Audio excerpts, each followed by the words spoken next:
کہ انسان کی حقیقت کیا ہے اور انسان کی ذمہ داری کیا ہے۔ انسان کی حقیقت کیا ہے اور انسان کی ذمہ داری کیا ہے۔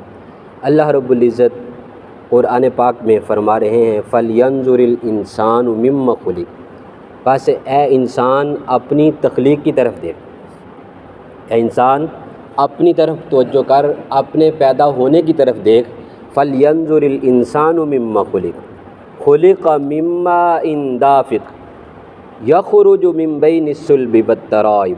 فرمایا کہ اے انسان اپنے پیدا ہونے کی طرف دیکھ، اور دیکھ تجھے میں نے ایک پانی سے پیدا کیا، ایک ٹپکنے والے پانی سے تجھے پیدا کیا ہے، اور وہ پانی کے بارے میں بتلایا کہ یخرج من بین الصلب والترائب، کہ وہ پانی جو ہے وہ پیچھے صلب سے اور سینے کے درمیان سے ایک جمع ہونے والا نکلنے والا پانی جو ہے وہ پانی ہے کہ جس کی وجہ سے انسان کی پیدائش ہوتی ہے۔ یہ تو پیدائش کا دوسرا مرحلہ ہے۔ پہلے مرحلے کی طرف دیکھتے ہیں تو قرآن ہمیں کہہ رہا ہے کہ وَمِنْ آیَاتِهِ أَنْ خَلَقَكُم مِّن تُرَابٍ، فرمایا کہ یہ تو اللہ تعالیٰ کی نشانیوں میں سے ہے کہ جس نے تجھے مٹی سے پیدا کیا ہے۔ اذا انتم بشر تنتشرون، جب کہ تو بشر بن گیا، اس پہ غور و فکر کر۔ تو انسان کی اصل کیا ہے؟ وہ مٹی ہے۔ کیا ہے؟ مٹی ہے۔ وَلَقَدْ خَلَقْنَا الْإِنسَانَ مِنْ صَلْصَالٍ مِّنْ حَمَإٍ مَّسْنُونٍ، بتا تحقیق ہم نے پیدا کیا انسان کو ایسی گارے سے، ایسی مٹی سے جو بجنے والی ہے۔ تو انسان کی اصل کیا ہے؟ مٹی، اور مٹی کا پہلا مرحلہ ہے کہ مٹی سے ایک انسان بنایا گیا۔ اس کے بعد انسانوں کا دوسرا پروسیس جو ہے، دوسرا پھر جو انداز ہے پیدا ہونے کا، وہ فرمایا کہ فَلْيَنْظُرِ الْإِنسَانُ مِمَّ خُلِقَ خُلِقَ مِن مَّاءٍ دَافِقٍ یخرج من بین الصلب والترائب۔ پھر یہ ایسے ہی نہیں، اللہ تعالیٰ فرما رہے اللہ الذی خلقکم من ضعف ثم جعل من بعد ضعف قوة ثم جعل من بعد قوة ضعفا وشیبا۔ فرمایا کہ اللہ وہ ذات ہے جو تجھے کمزوری سے پھر کمزوری دیتا ہے۔ نطفہ کمزور ہے، نطفے کے بعد پھر جو اندر کا پروسیس تھا پہلا، جان ڈلنے سے پہلے وہ کمزور تھا، پھر اسی میں اللہ تعالیٰ نے قوت دی، قوت میں پھر اور قوت دی، پھر فرمایا کہ تجھے بڑھاپے تک لے کر جانے والا کون ہے؟ اللہ ہے۔ اور پھر اللہ رب العزت فرما رہے ہیں کہ الم نخلقکم من ماء مہین فجعلناہ فی قرار مکین، کیا تو دیکھتا نہیں ہے؟ سوالی انداز میں اللہ تعالیٰ پوچھ رہے ہیں سورہ مرسلات میں، فرمایا کیا تو دیکھتا نہیں ہے کہ تجھے ایک حقیر پانی سے پیدا کیا ہے اور پھر ایسے نہیں پیدا کر دیا؟ فرمایا الم نخلقکم من ماء مہین فجعلناہ فی قرار مکین، پھر اس پانی کے ٹھہرنے کی جگہ کو بنایا، کب تک؟ جتنا چاہا، جو وقت طے کر دیا اس وقت تک اس شکل میں رکھا، الی قدر معلوم، ایک مقررہ مدت تک کے لیے تجھے وہاں ٹھکانہ دیا۔ اگر اس پہ انسان غور کرے تو اصل میں مٹی تھی، اب مٹی سے جو ہم غذائیں لیتے ہیں، کھانے کی چیزیں ہیں، اسی میں سے جو قوت ملتی ہے، اسی قوت میں سے پھر یہ سارا نظام مشینری چلتی ہے، پھر آگے یہ سارا نظام چلتا ہے، بیس پھر مٹی ہے۔ پھر اللہ تعالیٰ نے ہمیں متوجہ کر دیا، فرمایا منہا خلقناکم وفیہا نعیدکم ومنہا نخرجکم تارۃ اخری۔ اے بندے تو بنا مٹی سے تھا، اور پھر مٹی کے بعد پھر تیری تخلیق کا جو نقشہ تھا وہ میں نے بیان کر دیا۔ اور پھر ایک آیت میں آتا ہے کہ اللہ تعالیٰ نے اسی پانی کو 40 دن تک پانی رکھا، اس کے بعد اسے پھر خون کی شکل دی، اور پھر فرمایا من مضغۃ ثم من علقۃ، یہ پھر اس کو پھر اسی جو خون کا لوتھڑا بنا تھا اسی کو پھر گوشت چڑھایا، ہڈیاں بنی، ہڈیاں بننے کے بعد پھر ایک پورا انسان بن گیا۔ انسان کا اطلاق 4 مہینے کے بعد، جو ماں کے پیٹ کے 4 مہینے ہے ابتدائی، اس کے بعد انسان کا اطلاق ہو جاتا ہے، انسان کا مکمل وجود آ جاتا ہے، اس کے اندر روح ڈال دی جاتی ہے، اس کے نقش و نین بنا دیے جاتے ہیں، اس کی آنکھوں کی چمک اس سے مل چکی ہوتی ہے، یہ سارا نظام دل کا دھڑکنا شروع ہو چکا ہوتا ہے۔ یہ جو مشینری ہے یہ ساری کی ساری 4 مہینوں کے بعد مکمل ہو جاتی ہے، پھر 4 مہینے کے بعد 9ویں مہینے تک 5 مہینوں کا یہ جو وقت ہے، اسی اللہ تعالیٰ، وہ اللہ جو ہے الی قدر معلوم، جب تک جو اللہ تعالیٰ نے مقررہ مدت رکھی ہے وہاں تک اسے رکھتے ہیں۔ ساری اس کی ضروریات کو، اس کی سہولیات کو دیکھا جاتا ہے، کون کر رہا ہے؟ اللہ کر رہا ہے۔ اور پھر اللہ نے ہمیں بتلا دیا ہے بندے پیدا ہونے کے بعد، جوانی آ جانے کے بعد بھول نہ جانا، تو اسی مٹی سے بنا ہے، منہا خلقناکم، اسی مٹی سے بنا ہے، یہ ذہن میں رکھنا، منہا خلقناکم وفیہا نعیدکم، پھر تجھے اسی مٹی میں لٹا دوں گا، اس مٹی سے تو بنا ہے، اس مٹی میں لٹایا جائے گا۔ یہ دونوں منظر تو ہم نے دیکھے کہ ہماری پیدائش کا اصل اگر دیکھا جائے، کھانے پینے کی جتنی اشیاء ہیں وہ مٹی سے میسر ہوتی ہیں، مٹی کے بعد پھر اس میں مختلف شکلیں بنتی ہیں، تو اس کے بعد جا کر جو ہے انسان کی پیدائش ہے، پیدا ہوتا ہے، پیدا ہونے کے بعد پھر کوئی بچہ پیدا ہوتا اسی مٹی کی طرف لوٹ رہا ہے، کوئی تھوڑا سا بڑا ہو کر اسی مٹی کی طرف، کوئی جوان ہو کر اسی مٹی میں، کوئی بوڑھا ہو کر دوبارہ اسی مٹی میں، ہم اپنے ہاتھوں سے دفنا کر آتے ہیں، اسی مٹی میں دوبارہ چھپا کر آتے ہیں۔ بھئی یہ تیرا اب مقام ہے، اب تو جو ہے نا انسان تو ہے، انسان جو دنیا میں رہنے والا تھا اس کا روح اور جسم کا دونوں کا تعلق تھا، اب تیرے اندر سے روح نکل چکی ہے، اب تیرا پروسیس یہی ہے کہ اللہ کا قرآن یہ ہمیں بتلا رہا ہے کہ تو دوبارہ اسی مٹی میں جائے۔ ہم نے دوبارہ اس کے لیے مٹی کو کھودا، اسی میں تدفین کر دیا، اور پھر یہ بولنا جانا کہ ہم بس مٹی میں، بس بہت ساری چیزیں جو مٹی میں گئی مٹی کھا گئی، نہیں، ایسے نہیں ہے۔ فرمایا وَمِنْهَا نُخْرِجُكُمْ تَارَةً نُخْرَىٰ، اسی مٹی سے پھر میں تجھے اٹھاؤں گا، پھر میں تجھے نکالوں گا، نکالنے کے بعد پھر تیرا آگے اعمال نامہ کھلنا ہے، کھاتہ کھلنا ہے، اللہ کی دربار میں پہنچنے کے بعد پھر تیرے سامنے سارا جو کچھ تو نے کیا ہے وہ سامنے رکھ دوں گا، وہ سامنے رکھ دوں گا۔ اب بات آ رہی ہے مقصد کی، اب انسان کی تخلیق کی کچھ بات اتنی تفصیل سے نہیں، جتنا قرآن پاک نے تفصیل سے بیان کیا ہے اتنا تو وقت بھی نہیں، وقت کی قلت کی وجہ سے چند آیات میں نے آپ کے سامنے رکھی۔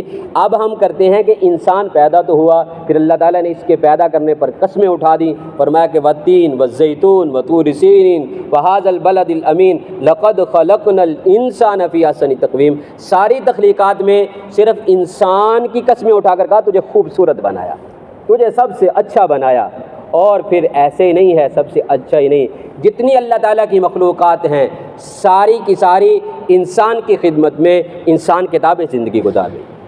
فرشتے ہیں تو وہ اللہ کے حکم سے ہماری حفاظت میں، ہمارا جو اٹھنا بیٹھنا اس کے نوٹ کرنے میں وہ لگے ہوئے ہیں، اور اللہ تعالیٰ کی باقی جو مخلوقات ہیں، وہ زمین ہے تو وہ ہمیں اناج اگا کر دے رہی ہے، ہم جانور رکھتے ہیں تو وہ ہمیں سہولیات میسر کر رہے ہیں، یہ سورج اور چاند نکل رہا ہے تو اس کی سہولیات ہمارے لیے ہیں۔ تو فرمایا اے بندے وما خلقت الجن والانس الا لیعبدون، ساری چیزیں تیری ضرورت کے لیے اور تو میرے لیے۔ وما خلقت الجن والانس الا لیعبدون، لیعبدون کا معنی عبادت کرنا، عبادت کا مطلب کیا ہے، عبادت کا مقصد کیا ہے؟ عبادت کا مقصد یہ ہے کہ اپنے مالک کو جان لینا، پہچان لینا۔ اب جو والدین کو اچھی طرح پہچانتا ہے، یہاں یہ میرے والدین ہیں، یہ وہ ہیں جنہوں نے میری سردی گرمی کا خیال کیا، جنہوں نے میری بیماری تندرستی کا خیال کیا، میری سہولیات کے لیے، میرے کھیلنے کے لیے اپنے بھوک کو برداشت کیا، مجھے کھلونے لا کر دیے، اور اپنی نیندوں کو قربان کر کے مجھے ہاسپٹل، کبھی ڈاکٹر کے پاس، کبھی کچھ سارے مراحل سے مجھے گزارا ہے۔ وہ بندہ اپنے والدین کو کبھی اونچی آواز سے بولے گا؟ جسے یہ یاد ہو، جسے یہ پہچان ہو، یہ میرے والدین ہیں، یہ میرا سرمایہ ہے، یہ میرے لیے بڑے عظیم ہیں، جسے یہ پہچان ہو جائے، کیا وہ بولے گا؟ کبھی نہیں بولے گا۔ اللہ تعالیٰ بھی یہی چاہ رہے ہیں کہ اے میرے بندے، یہ اب جب تجھے یہ پہچان ہو گئی کہ ہاں مجھے پیدا کرنے والا جو ہے وہ مجھے اس نے پیدا بھی کیا، مجھے نعمتوں سے نوازا بھی ہے، اور مجھے آج تک ہر میری یہ مشین، اگر ہم اپنی طرف ہی توجہ کریں، جیسے اللہ تعالیٰ کا قرآن ہمیں متوجہ کرا ہے بندے اپنی طرف توجہ کر، تو اگر ہم دیکھیں یہ جو مشینری ہے، یہ جو وجود ہے، اس جگہ پہ جو مشینری لگی ہوئی ہے، اس مشینری میں سے کوئی پرزہ تھوڑا سا ڈیمیج ہو جائے تو اس کے بنانے کے لیے ڈاکٹر کیا کچھ نہیں مانگ لیتے، بعض دفعہ تو گھر بک جاتے ہیں۔ اور پھر اس میں سے کوئی چیز خراب ہو جائے، تبدیل کرنی پڑے، تو پھر ہم جیسا کمزور آدمی تو کروا ہی نہیں سکے بھائی۔ گردے جو ہیں یہ جس کی تبدیل ہوتے ہیں، بھائی ایک دے دو بھائی، ایک اس کے دونوں خراب ہیں، ایک دے دے کوئی بھائی کوئی رشتہ دار، وہ سارا پروسیس ہوتا ہے، تقریباً 50 سے 60 لاکھ روپے لگتے ہیں، اور کئی کا اس سے بھی زیادہ خرچہ ہوتا ہے۔ ٹیسٹ دینے والے کے لینے والے سے زیادہ ہوتے ہیں، یوں سمجھو کہ دینے والا بھی ویسا ہی ہو جاتا ہے کہ اس سے پھر بہن سے، بھائیوں سے، بیوی سے، بچوں سے سب کی تحقیقات ہوتی ہیں، پھر ٹیسٹ اتنے بے شمار ہوتے ہیں کہ آپ ٹیسٹ دیتے ہی تھک جاتے ہیں۔ تو یہ اللہ تعالیٰ نے بغیر محنت کے ہمارا وہ سسٹم چل رہا ہے، ہم سوئے ہوئے چل رہا ہے، ہم جاگ رہے ہیں چل رہا ہے، ہم کام کاج پہ لگے ہوئے چل رہا ہے، ہم اپنے کھانے پینے پہ لگے، سسٹم اندر سارا اپنے ورک میں لگا ہوا ہے، یہ کس کے حکم سے لگا ہوا ہے؟ اللہ کے حکم سے لگا ہوا ہے۔ وہ اللہ ہمیں بتلا رہا ہے وما خلقت الجن والانس الا لیعبدون، اے میرے بندو یہ بات ذہن میں رکھ لو، نہیں پیدا کیا انسانوں کو اور جنوں کو الا لیعبدون، سوائے عبادت کے، عبادت کے علاوہ کسی کوئی ذمہ داری نہیں دی۔ باقی ذمہ داریاں جو ہیں ہم جیسے گھر کی ذمہ داری سمجھتے ہیں، جس کو آج ہم نے بڑا سمجھا، جو ذمہ داری اصل تھی، جو مقصد تھا، اس کو ہم نے ہلکا سمجھا، جو ہمارا مقصد تھا اس کو ہم نے ہلکا سمجھا، جو ہماری ذمہ داریاں دوسرے نمبر پر تھی ہم اسے پہلے نمبر پر لے آئیں۔ اب ہمارا جینا، رہنا، سونا، کام کاج کرنا، صرف اولاد کو پالنا، صرف گھر والوں کا اپنی ضروریات کو پورا کرنا لگا ہوا نہیں، یہ صرف مقصد نہیں ہے، یہ مقصد نہیں ہے، یہ ضرورت ہے، ضرورت ہے۔ مقصد کیا ہے؟ مقصد اس رب کو یاد کرنا ہے۔ اور پھر یہ بچے کا جانا، بڑے کا جانا، جوان کا جانا ہمیں آگاہ کر رہا ہے، بھائی تیرے ہاتھ میں کچھ نہیں ہے، بھول نہ جانا، اپنا زیادہ راہ ساتھ رکھنا۔ اور یہ ساری چیزیں اگر ہم ساتھ لے کر چلیں گے، ساتھ ہوں گی، پاس ہوں گی، تو کل قیامت کے دن پچھتاوا نہیں ہوگا، کل قیامت کے دن پچھتاوا نہیں ہوگا اگر ہم مقصد کو نہ بھولیں۔ اگر مقصد کو، میں بالفرض اڈے پہ گیا، کام اسپیشل وقت نکال کے لے کر میں نے آنا تھا چینی، صابن، سرف، میں وہاں گیا بھول گیا، وہاں میں نے سیب خریدے، کیلے خریدے، دوسری چیزیں خریدی، گپ شپ کسی کے ساتھ لگائی، واپس آ گیا۔ گھر واپس پلٹا تو گھر والی نے کیا کہا، کیا کرنے گیا تھا بھائی تو؟ جو تجھے میں نے بتا کر بھیجا تھا اس میں سے تو کچھ نہیں لایا، اب چینی نہیں ہے گھر میں، صابن نہیں ہے، سرف نہیں ہے، تو یہ نظام کیسے چلے گا؟ بھائی جاؤ دوبارہ۔ کیا ہے، میں اپنا مقصد، اپنا کام بھول گیا، اور تو میں کر کے آ گیا، وہ ضرورت ہی نہیں تھی۔ اس لیے جو ہمارا مقصد ہے، ہمارا جو کام ہے، اسے اگر ہم بھول کے چلے گئے تو پھر کل قیامت کے دن پچھتاوا ہوگا۔ یہ بندہ کہے گا کہ یا اللہ ہمیں ایک دفعہ لوٹا دے، اب دوبارہ جو ہے نا ہم ایسی نہیں زندگی گزار کے رہیں گے، نعمل صالحا انا موقنون، ہم فرما برداری والی، عبادات والی زندگی گزار کے آئیں گے۔ تو اب وہاں جانے کے بعد واپس پلٹنا نہیں ہوگا، یہ ہم میں سے ہر آدمی جانتا ہے۔ جو ایک دفعہ دنیا سے آنکھیں بند کر گیا، مر گیا، بھائی اس وہ دوبارہ نہیں آ سکتا، یہ یقین ہے نا۔ اب اس جانے سے پہلے اب کوئی کہے بھائی اپنا اخراجات، اپنا سب کچھ لے لے، اڈے پہ بھی آپ کو نہیں ملے گا اور اڈے سے پھر واپسی بھی نہیں ہوگی، بتلاؤ ہم گھر میں کوئی چیز بھول کے جائیں گے؟ جو اہم ضرورت کی ہیں بھول جائیں گے؟ اگر بھائی بھول جائیں گے تو پھر کہیں گے جا پھر بھائی کام کر، تو نہیں ہمارے کام کر۔ تو اب ہم نے اپنی زندگی کو بھولنا نہیں ہے، اپنے مقصد کو زندگی میں بھولنا نہیں، زندگی میں اپنے مقصد کو ہم نہ بھولیں، آگے پھر اللہ رب العزت ہمیں نہیں بھولیں گے۔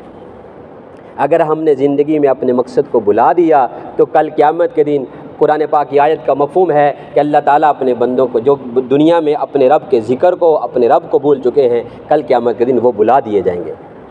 سورۃ الحشر میں آتا ہے، فرمایا کہ یا ایھا الذین آمنوا اتقوا اللہ ولتنظر نفس ما قدمت لغد واتقوا اللہ ان اللہ خبیر بما تعملون ولا تکونوا کالذین نسوا اللہ فانساہم انفسہم، نہ ہو جانا ان لوگوں کی طرح جو اپنے رب کو بھول گئے اور رب کل قیامت کے دن انہیں بھلا دے گا۔ رب کو بھول جانے سے مراد یہ ہے کہ اپنے رب کے حکموں کو چھوڑ دے۔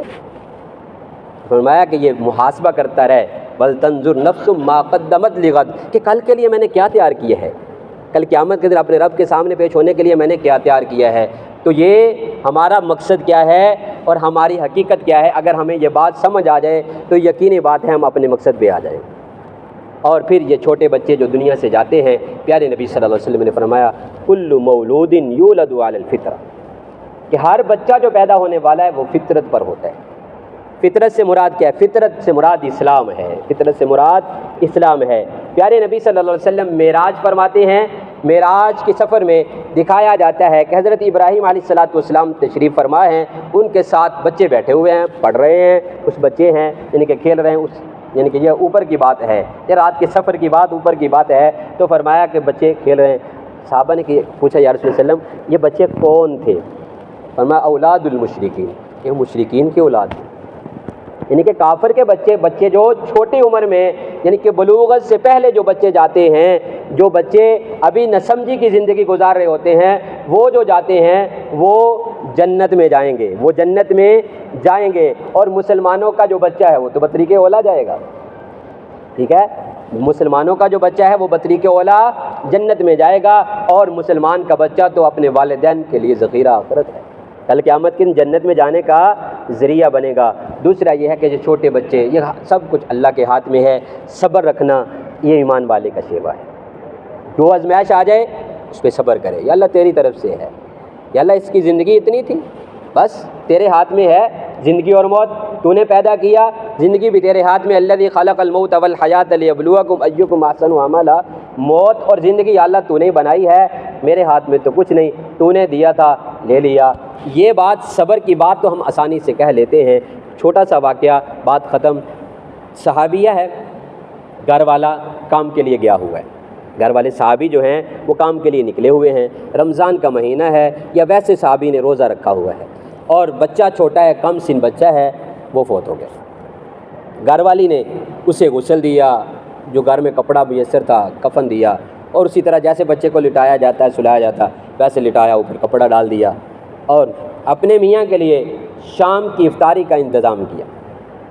شام کو میاں کام سے آیا، ہمارے جیسے آج حالات ہیں ہمارے، صرف دین سے بیزاری، دین سے دوری کی وجہ سے ہم گھر میں قدم بعد میں رکھتے ہیں، ہماری گھر والیاں پہلے گھر کے ایشو سامنے رکھ دیتے ہیں، جیسا بھی آدمی کھپ کے جیسا بھی معاملات میں آیا ہو، جتنی بڑی بھی ٹینشن لے کر آیا ہو، آگے اور ٹینشن، صبر نہیں، تحمل نہیں، وجہ کیا ہے؟ دین سے دوری ہے، میاں کا وہ احترام نہیں، اس کی سبب کیا ہے کہ دین کو جانتی نہیں ہے۔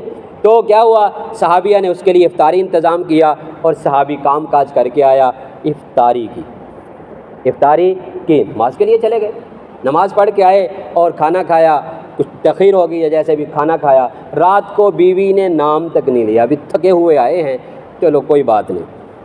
اچھا رات سوئے کھانا کھا کر، رات کو میاں کو حاجت ہوئی، اپنی بیوی کے ساتھ مل بھی لیا، بیوی نے اظہار نہیں کیا، صبح جب اٹھے فریش تھے، ہاں اگر کوئی بندہ کسی کو کوئی امانت دے اور پھر وہ واپس لینے آئے یا واپس مانگے تو کیا اسے واپس کر دینی چاہیے یا وبیلا کرنا چاہیے؟ بھئی اس کا حق ہے، اس کی امانت ہے، اس کو واپس کرنی چاہیے، اس پہ وبیلا کرنے کی کیا بات ہے؟ صحابیہ نے کہا پھر اللہ تعالیٰ نے جو ہمیں امانت دی تھی، جو بیٹا دیا تھا، وہ بیٹا اللہ کو پیارا ہو، اللہ نے وہ واپس لے لی۔ صدمہ تو ہوا، بھی رات میں نے کیسے گزاری، اور رات کی بات کل کی بات ہے، شام کی، مجھے بتلایا نہیں۔